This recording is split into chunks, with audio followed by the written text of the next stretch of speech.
Okay, welcome. We are on air. I'll keep the screen open for people who would join slightly later, but I think we could start. Welcome, Adria. Good morning, and let us proceed with the extra lectures for the introduction to urban history. Hello, shall I just go on? Yeah. Okay, thank you. So welcome back again. For last session, we introduced the birth of the modern urbanism as a discipline, as a field of study, as a field of knowledge, and as a practice also, mostly through the work of Ildefonso Cerdà and his general theory of urbanization. And we've been looking at the case of Barcelona and the formation of the modern city of Barcelona. And the idea for today was like to continue to make a jump, pretty considerable jump to postmodernism. So, and finish this very compressed and ambitious attempt of summarizing modern planning or modern urban history in a couple of sessions. And it's a great leap forward.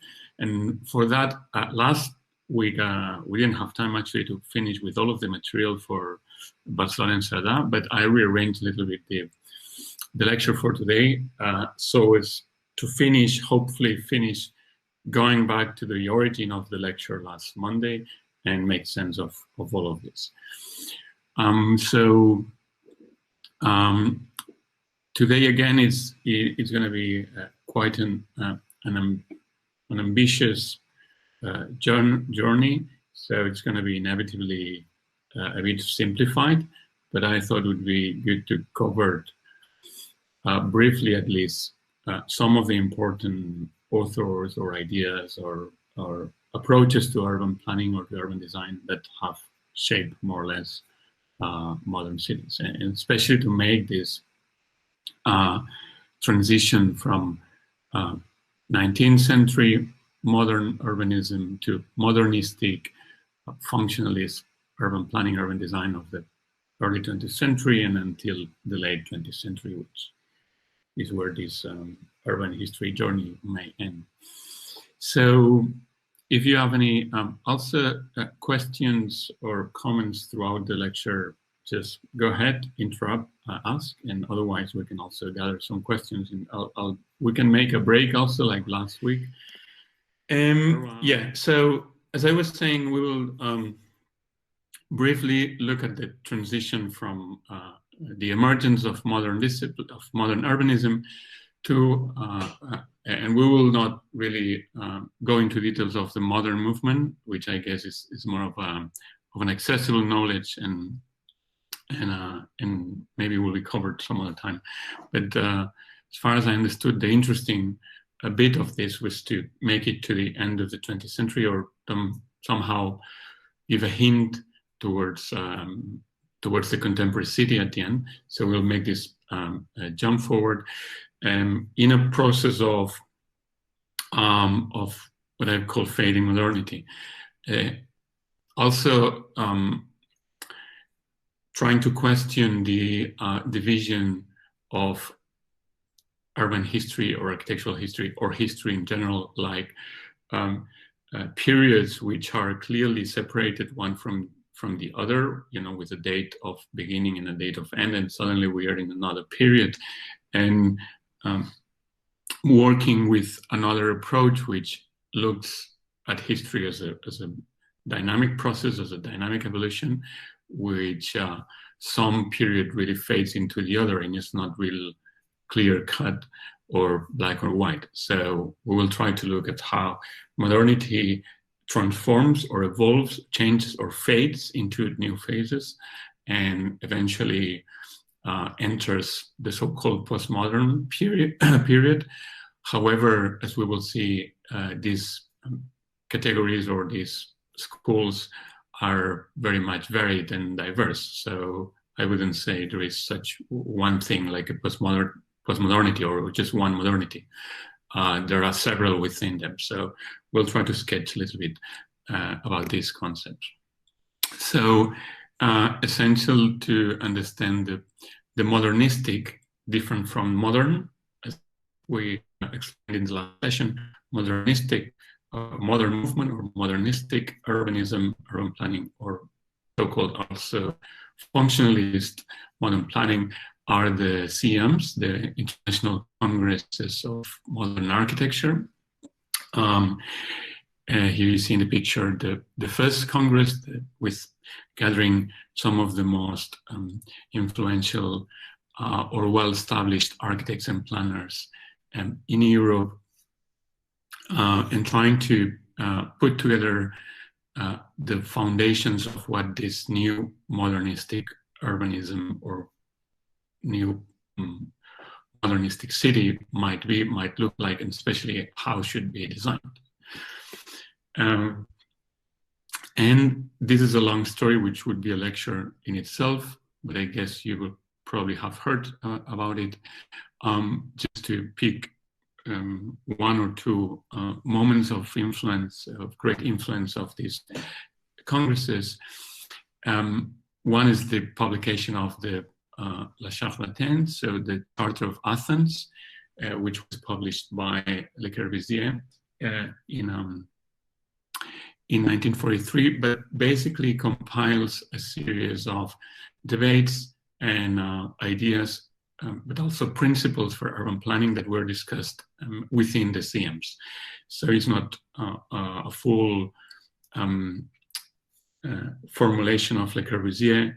The book, obviously, he was a living figure and he very much influenced the discussions happening in the CM, but it was actually a pretty large set of group of people involved in it. So what Le Corbusier did was just gathering and formatting and editing these discussions in a kind of manual, which has the form of a book, but it follows very much the format of a manual of instructions almost on how to plan, how to design and plan a modernistic city.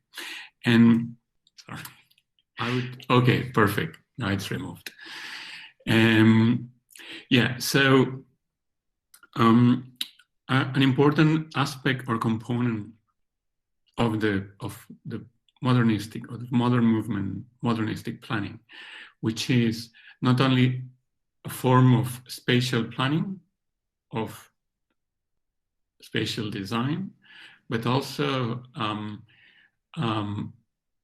what we could call a political, economic, social organization of the city, right? So the modernistic principles really come with a form of managing, administering, a form of administration, of a form of socialization, a form of organizing social relations in space through planning. So there is this great belief in planning, in urban planning and in architecture as a way of organizing the whole of society almost, right? And as at some point, even Le Corbusier used this famous claim of architectural revolution, right? So architecture is the tool through which power or state or an administration can really provide or improve living conditions so the population don't go into a revolution. So it's either you choose a good, proper, modern planning to somehow control societies and give society or provide access to these new forms of living, or society and rest will eventually lead to a revolution, right, when upraising. So this is a very important aspect to bear in mind of the ambition as the ambition of modernity, or the ambition of the modern project as a social project, which obviously touches upon political and economic dimensions or levels. And in that larger project, the relation between the city and other scales of planning is also very important, which we've briefly touched upon this in the previous session also, but the relation between the city and the region, and ultimately forms of governance or forms of state governance are very important and underlaying the urban design principles. So as a part of these discussions of the CM, there were several CMs, so congresses organized every few years or across a span of several years, where they tended to be thematic. So every Congress was revolving around one topic, dealing with architecture in the city or housing conditions and so on, in order to narrow down the discussions. And for instance, new principles of housing design, not only of planning, but living conditions also were debated and proposed. And some of the proposals that were presented or that came out of these conferences are, for instance, the new standard housing criteria for housing developments developed by Walter Gropius, for instance, or Hilbersheimer, which were largely based on, connected to some of the concepts that we've discussed in the previous sessions, like rationalization, optimization, of space, of living conditions, but also access to air, sun, let's say a healthy environment, as opposed to the overcrowded, hyper-dense urban fabrics of Victorian times or of the industrial cities prior to the modern movement. So there is a clear reaction towards overcrowding and disorder or chaos and what's considered to be an unhealthy city, and therefore a counter proposal to these inherited cities that tries to clean up, in a way, to use this medical language, or to clear up space, structure, organize space, and provide not only circulation of goods and peoples and money, like we've seen was part of the urbanization process, but also circulation of air, circulation of sun, and so on and so forth.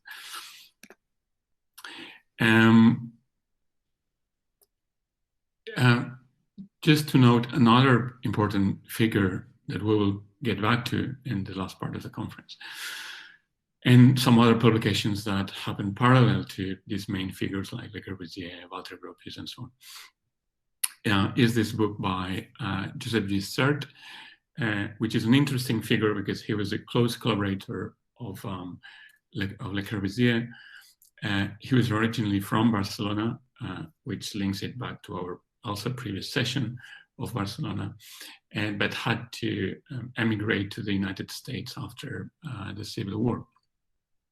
And he was an active member of the CIAMS also, and became not dean, or maybe dean also, now I'm not entirely sure of this, but of Harvard School of Graduate School of Design at Harvard University. But in any case, was the person that established the first urban design program known in the world at Harvard. So it was also a very important figure when it came to consolidating urban design as different from urban planning, right? Urban design as a type, as a kind of practice that we'll pick up later on a little bit of this. So in Can Our Cities Survive, a book by Sert, also engaged in this upfront critique, straightforward critique to the industrial city. And as the subtitle goes, an ABC of urban problems, their analysis, their solutions, based on the proposals formulated by the CIAM. So again, is an attempt of gathering or synthesizing some of the discussions of the CIAM, and then not only formulating a critique of, as you see, these kind of tins, sardine kind of tin population, all of them crammed in a can, in a metal can, and provide open spaces, proper planning, access to greenery, recreational, trying to find a balance between work, leisure, family life, and so on and so forth. Third, and that's why also I'm bringing him here, already through the establishment of the program in urban design and also in his own practice, started to nuance this more orthodox practice, urban planning practice, and started to engage in a type of design which had of another scale, which engage in certain recognition of existing urban patterns, and that would adapt to different contexts. For instance, in this project for La Habana in Cuba, where he tests the potential of the courtyard of the classical patio as the unit to plan or to design or to create a city, right? So I would say that third points towards a direction that will eventually be fully embraced by postmodernism, and is this scale down of the scope of the profession and this emergence of urban design as a practice that tries to mediate between architecture, the scale of architecture, the scale of the building, and the scale of urban planning as a top-down system or a top-down paradigm or model, right? So urban design tries to bring architectural thinking and architectural techniques into the design of the city through the recognition of public spaces, for instance, and the integration of architectural spaces and public or urban spaces. And as we see also in this plan for Cuba, trying to be a bit more sensitive to existing conditions, or to establish, for instance, green systems or green paths. So including into the realm of design, not only the top-down socioeconomic political ambitions of the modern planning, but also aspects that today we may regard more as improving living conditions, let's say, or more sensitive to environmental kind of design, right? So systems for pedestrian, greener ecological systems, and so on and so forth.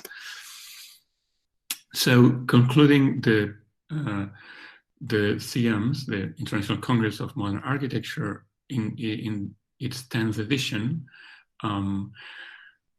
it was a time used for a new generation of modern architects to declare the death of the CIAMS, like you see in this banner, but also to establish a new kind of group, which was called Team 10, which takes the name from the CIAM 10, so that's the 10th edition. So at the same time they declare the death of this kind of more orthodox modern generation, they give birth to this new group or to this new approach to urban planning and design.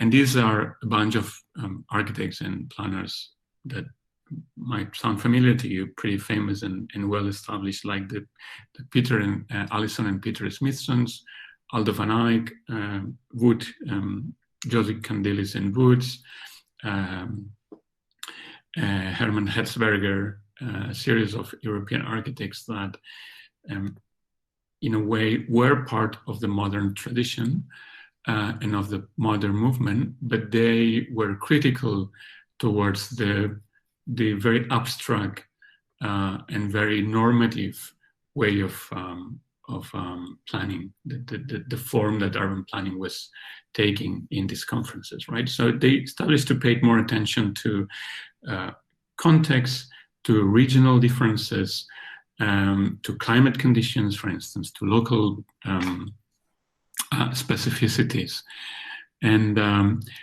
also they started to think or to give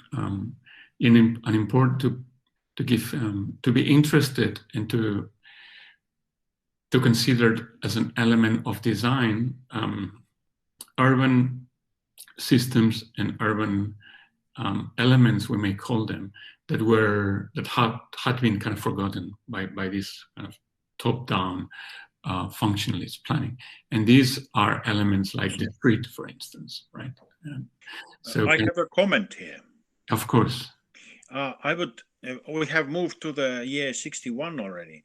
I think it is important to stress, meanwhile, which is, we do not think of it very often, but it was the Second World War that actually made this modern movement so powerful. Before the war, it started to bring up new ideas and concepts, but with the Second World War, with massive bombardments in Germany, in England, also partly in France, several of European urban fabric was wiped off.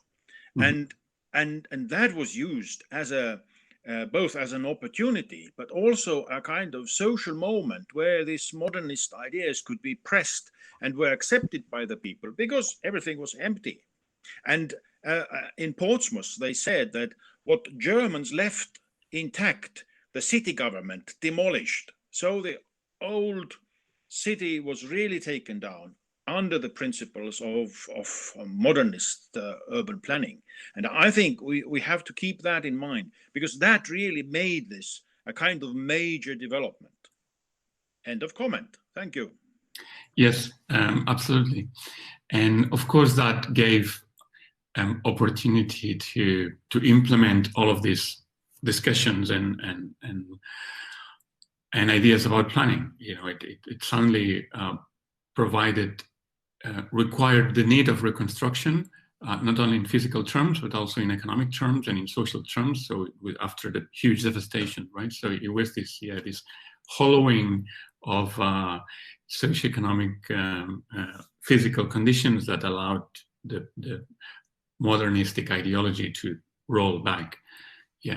I mean, I'm not really providing a history of modern movement. That was just a bit of a very quick, brief, let's say, side notes almost, but that helped us moving into the period that we will spend more time on. So, I mean, this is for sure is going to be very much simplified. All right, so this new generation of modern planners and architects, designers that also engage with somehow with urban design questions, and then working with patterns, working with fabrics, working with hierarchies, working with different types of ways of site work, different speeds in the movement. So it's suddenly a much more nuanced and a much more architectural understanding of urban design or of urban planning, and living and focusing also, as you were saying, in reconstruction of urban centers or even in peripheral areas, but with a more clear focus on design and on design patterns rather than general top-down planning, right? For instance, a great discussion a bit later, but actually started also in the 50s and 60s in the United States by emigres from Europe, like Victor Gruen, that started the whole discussion about the heart of our cities, how to revive and give new vitality to the the city centers that were being increasingly burdened or put under pressure by automobile circulations and so on. So kind of reclaiming the new centrality of commercial spaces is where the notion of public space starts to be present as not only as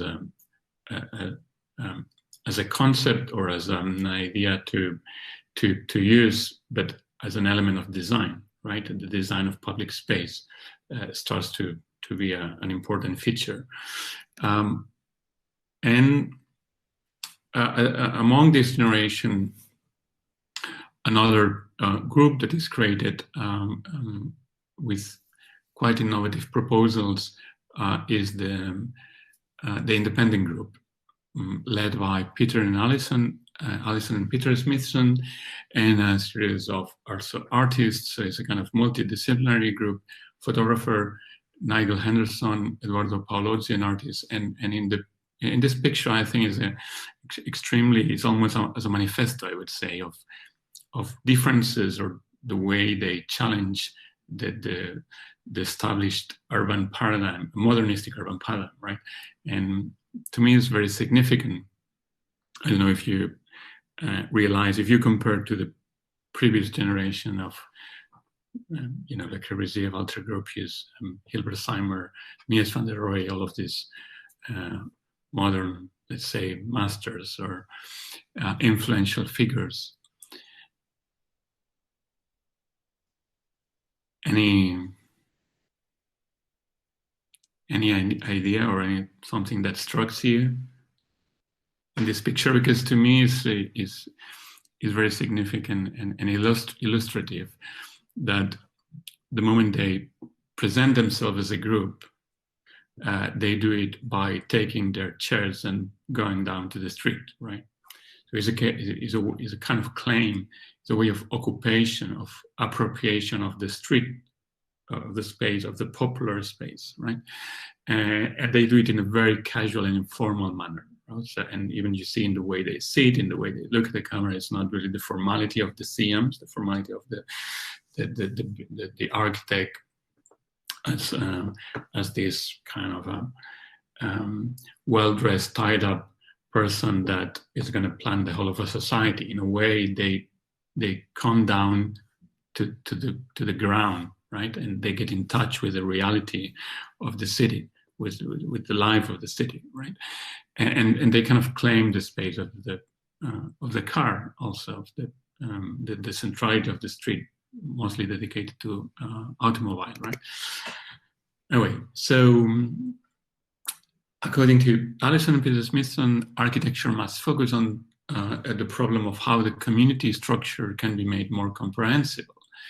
And this is not only a matter of city planning, but must inevitably alter the nature of architecture, at least as far as the nature of architecture has been understood since the Renaissance. Parallel to the critique of this more abstract city planning, they engage in a recognition of patterns of life, let's say, or behaviors, social behaviors, of ways of appropriation, what they say, scales of appropriation of scales of appropriation, exactly.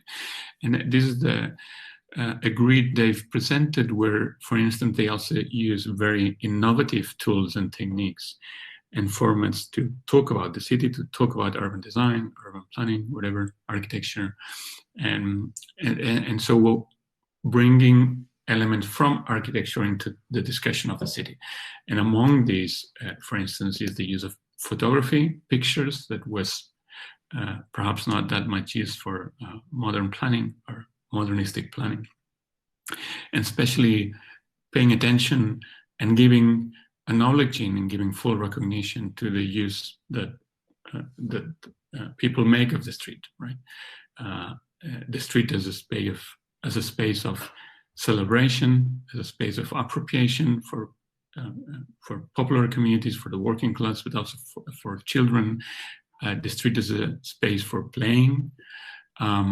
So these multiple ways of appropriating and giving meaning to the street as an essential element that defines urban life, it's really brought to the fore, and is therefore used as a design technique as well, or as a tool for design, right? So it's not anymore the planning of distances between spaces or the arrangement of zonings and programs and functions in the city as this full organism, but is another type of engaging with the both analysis but also design of this. So one of the books Allison and Smithson published with all of these reflections is The Urban Structuring, where they present this series of diagrams. For instance, the valley section diagram, which somehow reminds of Patrick Geddes' valley that we've seen in the previous lecture, right? So showing this transition from the city from a kind of more dense, compact city structure to a kind of more open, fragmented, disseminated pattern out in the region, right? So again, establishing these transitions between city and countryside or urban-rural dichotomies, not looking at them as entirely different worlds, but looking at their interactions. We're also proposing the diagram for scale of association that I just mentioned, and then investigating how, as we move from different types of spaces in the city, and also as we use different scales as lenses of analysis, we find different patterns of recognition, different patterns of association, right? So from the house and interestingly here, because then they really go into the social, almost cognitive analysis of the city. So from a voluntary association that may happen in the small scale spaces like that of the house, to the involuntary association that may happen or the other way around, sorry, that may happen in the larger city. So the breaking down of urban spaces in scales, the house, the street, the district, and the city is also an important nuance that they provide in relation to the functionalist planning. And then they heavily engage in rethinking these spaces of socialization, the street as a structuring space, and this the multiplication in levels, the separation of in functional levels of the street, and the kind of famous street in the air that they propose. So how the city really expands becomes a building or becomes architecture and expands vertically, creating elevated streets or elevated collective spaces or spaces of interaction, which are part of this kind of superimposed structure, and that deploys urban interaction or urban sociability in different levels. Projects also for Berlin, quite innovative and insisting in the separation of traffic, car traffic from pedestrian spaces, and as I mentioned earlier, the growing importance of public space as separated from the space of automobile.